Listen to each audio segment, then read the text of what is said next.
Hello,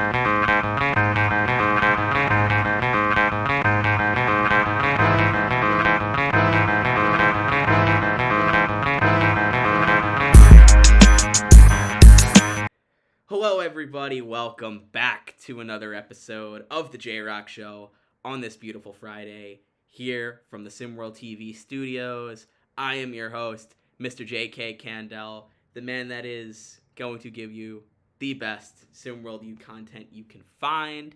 And I know it's been Transfer Portal Mania over the last few days and a lot of movement with some very prevalent players, but we're not talking to a player today. We're talking to the man who I was hoping to have on last week, but could not because I was amidst some travel plans.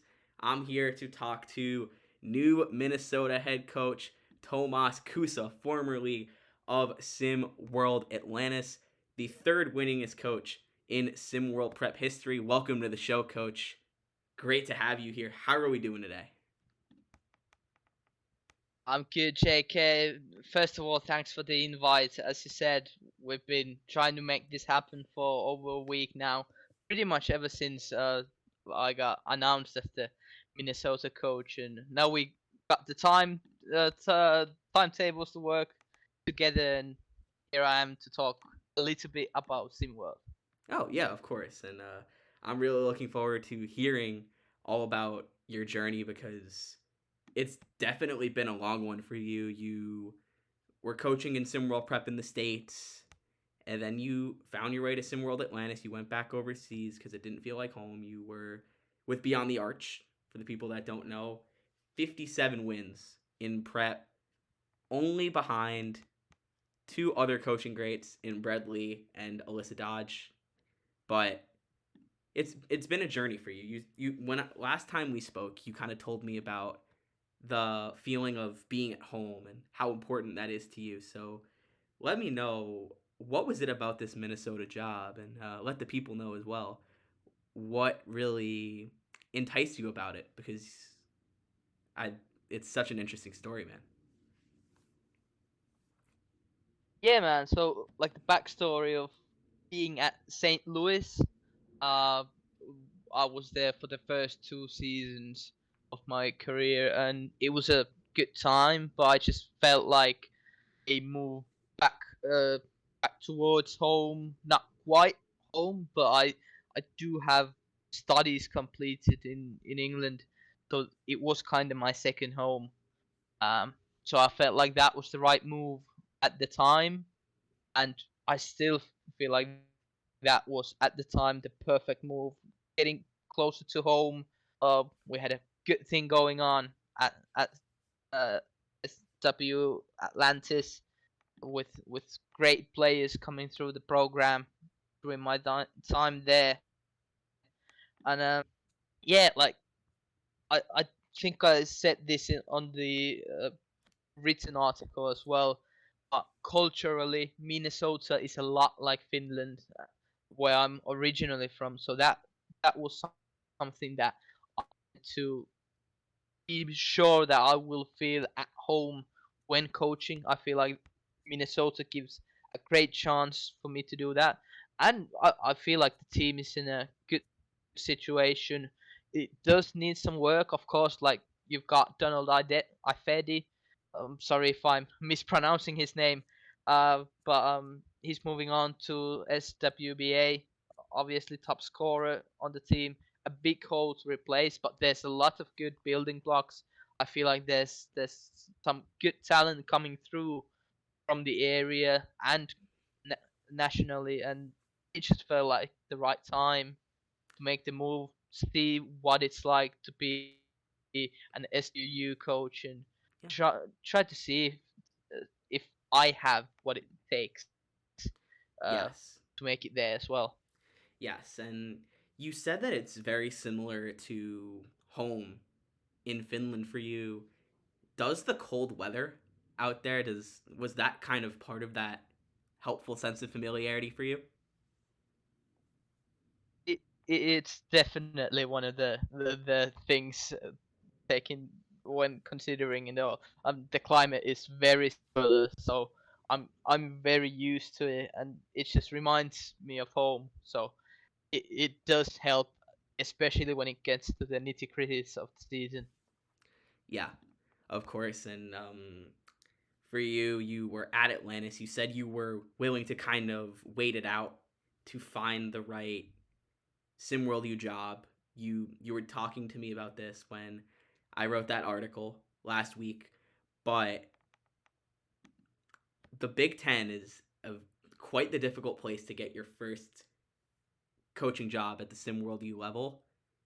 How are you feeling about the changes going from being an international coach in SimWorld Prep to now coaching a program that just made Hoopsteria in a very strong conference? Yeah, obviously it's a big change, and there's a lot of work for me to do, both in terms of the team and just improving as a coach myself.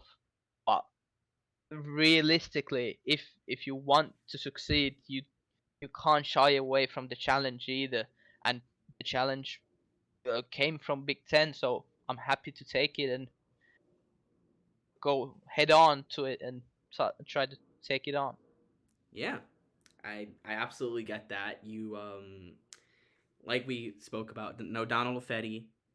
We've seen some recruiting victories kind of come quickly for the other former SimWorld Prep coaches that are now coaching in SimWorld U. Nick Brewer, Wake Forest, LaJoran Tompkins, Abdul Salamanca, some big transfers, and Mark Chisholm and Ethan Letterman for Assad Drayton, and Rip Akir for Dre Pope. What, like, it is a very different recruiting climate compared to what you're used to. You have some more resources, so how are you handling that change, and how are you trying to keep up with those three? It's definitely one of the biggest changes in terms of me as a coach. Um, as you said, at Atlantis we didn't have a huge budget. We were pretty much limited to the local region. And now that we have the budget to go look for players a bit further, I still have that a little bit in my head that I need to look for the local talent, which isn't the case. So that's something that I need to get out of my head a little bit. Um, in terms of what the other three coaches have been able to do this uh, recruiting season, that they've all got some great transfers, great players to sign. I mean, I did come a little bit later on, so the main, like, pretty much everyone had committed already. So to dig deep to find the players at this moment, yeah, I want to join the team, but it's another challenge to take on. Yeah, and coming off of that Hoopsteria appearance for Minnesota, people were saying that Ben Johnson did not do a good enough job with kind of keeping the team united after that loss. What sort of vision are you really looking to bring from Prep to SimWorld U? I think one of the things that, in terms of playing style of my teams, there hasn't been one set. If you look at teams we've had, for example, just at Atlantis, this season we played very much through the post, very heavy from there. We had some great passes from the post as well. The last season we were shooting it from three all the time because we had shooters out there. So I think that's one thing where I can adapt the play style to the players. Um, sure, you mentioned that the team wasn't as united as it should have been. That is true. Um, and that is something that I need to take on to improve on the results from last season. And also, like, there's some stuff that I disagree with in terms of building the team. I mean, it was all kinds of very similar type of players in terms of everyone likes to be inside and score at the basket, which obviously, if you're trying to build a to a certain style, that's all good, but you still need balance in terms of you can't get everyone inside. You gotta have someone outside as well, and someone passing the ball and this kinds of stuff. So that is something that I've been trying to focus on with recruiting now, to try to find the correct players that complement the players already here. Yeah, and I definitely understand that. And that kind of brings me to a question about Minnesota fans. I know that SimWorld Prep is a growing league, and there is a lot of people who are watching and tuning in. But for the Minnesota fans who may be less familiar with your work and what you did, both with Beyond the Arch and SimWorld Atlantis, what's your message to them? Let's get to work. Like there's just one way to get further than we were last season, and that's get to work. That means both on the court, off the court, tactically, physically, skills wise, supporting the team, making giving the team confidence on the floor through the fans. That's also very important. So it's my message for them. Yeah, and like we mentioned, you'll be in the Big Ten with some real heavy hitters. You got Michigan, Michigan State, Purdue, Ohio State, you name it. But is there a team that you're most excited to face off with, or a stadium that you're most excited to play at this moment in time? Not really. I haven't gotten that far into consideration. Obviously, there's some very historic programs there, like as you said, Michigan State. But yeah, I don't have a single one that I could single out at this moment. Well, coach, you most people know by now, I am a Michigan State graduate. I know the ins and outs of that campus quite a lot, and I will say to you that the Breslin Center, where MSU plays, is one of the more fun environments to play in all of SimWorld U, and that's one where I'm excited to see how how you're gonna enjoy it, how you're gonna handle it, because that's one I know so well. I'm sure it's gonna be a great environment to play, and I'd love I'd love to silence you as well when we play them. Well, luckily I am a reporter, so I stay down the middle. But we've talked about the future. Let's kind of turn things back a little bit. You have Bajani Johnson, a top 5 guy in prep, top 10 guy in prep. You got Zeke LaFleur headed to Georgia, Bajani headed to Utah. You have 2 of the 3 Jorgensens headed off to SimWorld U. With you having coached a lot of guys with futures who are continuing in the sport, how open would you be to a potential reunion down the line? And even if there isn't one, what do you think we should expect from those guys at this next level? Well, that's a great bunch of good guys that are graduating from Atlantis. Uh, it was gonna be a huge rebuild for there. I knew it already before this past season that we would have a lot of good players leaving. As you said, Bjarni is one of the best players in the whole world at that level, and showed it time and time again.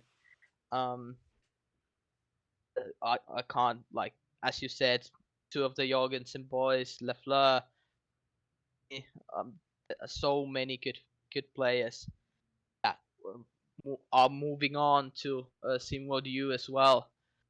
As in terms of a reunion, I'm always open for it. I always let the guys know that even though I'm not their coach anymore, they can still message me or something if they ever need tips or anything. That goes to any player really, but especially to the guys I already have the relationship. And I I can't say that I was looking at some guys, but they had already uh, signed in the big bunch of signings that we had. Just just as I was signing as the coach, so I was just a bit late to that party. But there was some guys definitely that I had a look, both from Atlantis and some even from the Beyond the Arch years. Yeah, and I definitely get that. A lot of respect to you for that, and I know that you have some good relationships with Coach Pope, with Coach Drayton, with Coach Skinny. With you all making the jump together, does it make that friendship stronger, or does it make that potential on court rivalry a little bit stronger, especially now that you guys are competing for a lot of the same recruits? I feel like it's gonna be stronger friendship until we play for the first time.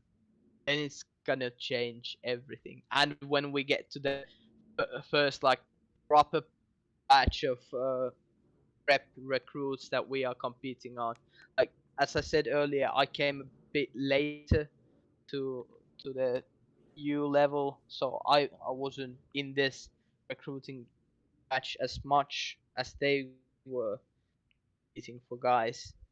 Yeah, And I think there's going to be a lot of previous relationships that all of us have built that we will harness in terms of players moving up to the level. Uh, I think it's gonna change when we play each other, and then as we compete for the recruits. yeah. I know you guys are all super competitive, so that's going to be a kind of a fun thing to watch, especially with it coming from the lens of the media, where I'll put it bluntly, the media loves to pit players, coaches against one another, which is only going to add to that. Absolutely. And coach, you're you're about to be coaching in college, which is an incredible feat. But are there any current SimWorld players or incoming freshmen whose games you're a big fan of that, if you were given the opportunity, you would like to coach, whether they're in this upcoming SWBA draft or not? Just current, former, future. Any names that come to mind for you? That that's a tough one. I mean, I've been here from pretty the start. I've seen all of those guys grow up, play through prep to even the guys at the draft. Like I've coached against them in the ground zero season. So I I want to say CKC would have been a great player to coach. I I hated coaching against him. That I can tell. He was such a good player. But honestly, I've loved coaching every single guy that I've had the pleasure to work with so far. You go from Glory Tate to uh, from Illinois, Senso Ferdinand Harris, who doesn't fill up the box score, but he's one of the most competitive guys out there, and he's always defending like a dog. To like guys like Bjarni and Zeke and Guido from this past season or two from Atlantis. There's just been so many great guys, and I don't want to take anything away from them either. Yeah, I totally get it because you want to pay respect to so many great ones, but are there any legends of SimWorld U who have kind of thrived in the pros now? Where if you if they were in SimWorld U right now, would you want to coach like freshman Kevin Durant or anything like that? Freshman Zion Williamson would how would that be for you? Yeah, yeah. A guy like that would be interesting. I mean, I- I'd love to have coached someone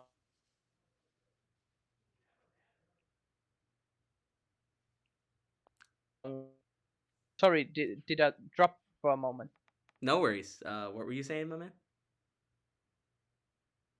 Yeah, so someone like Steph Curry, when he played at Davidson, like just dominant on the ball, like you just give him the ball and he's gonna do what he does.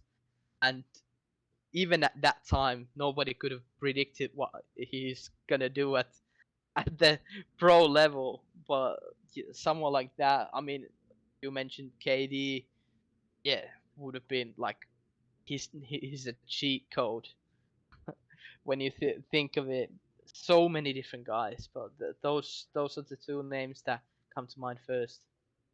Yeah, I some great picks, obviously, but I also want to congratulate you on making the move to SimWorld because I actually don't think I've formally done that yet, Coach.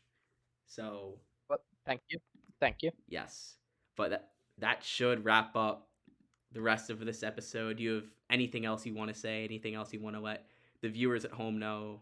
Anything you want to let Minnesota fans know? Or speak now, man. It's the floor is yours. Well, yeah, just watch out for Minnesota next season and recruits at the prep level. I'm gonna be watching both on and off the floor, so you gotta do your best. I'd like to add this in terms of that other coaches may promise roles, starting positions, or something like that. That's not how I do things. I want you to prove it every single week that you want to be there, you deserve to be there, both on and off the floor. I want to see that before I even start to recruit you. You heard it here first, ladies and gentlemen. Tomas Kusa is looking for the true competitors of the bunch. That's going to do it for this episode. Thanks for taking the time, Coach Kusa. Thank you to all of you, ladies and gentlemen, who are watching at home. New episode coming next week, same time as always. Appreciate you all. And remember, SimWorld is the only place you can see the game, be the game. Until next time.